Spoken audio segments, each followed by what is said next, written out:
Israel पर पिछले साल 7 अक्टूबर को हुए हमास के हमले की आज पहली बरसी है।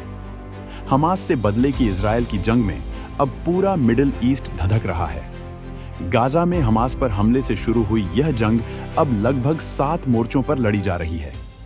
इजराइल अपने दुश्मनों को किसी भी कीमत पर बख्शने के मूड में नहीं है, लेकिन हिजबुल्लाह चीफ हसन नसरल्लाह के खात्मे के बाद भड़के ईरान ने भी पीछे नहीं हटने की कसम खा ली है।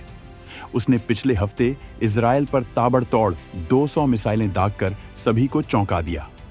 लेकिन अब कहा जा रहा है कि ईरान ने इजराइल को टाइमिंग के गेम में उलझा दिया है। लेकिन कैसे? इसे समझने की जरूरत है। इजराइल मौजूदा समय में मिडिल ईस्ट में 7 मोर्चों पर जंग लड़ रहा है। ये 7 मोर्चे गाजा में हमास, वेस्ट बैंक में हमास और फिलिस्तीनी जिहाद, लेबनान में हिजबुल्लाह, इराक में पॉपुलर मोबिलाइजेशन फोर्सेस, सीरिया में अफगानी शरणार्थियों का संगठन फातेमियो ब्रिगेड, यमन में हूती विद्रोही और बहरीन में अल अश्तार ब्रिगेड हैं। इन 7 मोर्चों पर इजराइल एक साथ लड़ रहा है।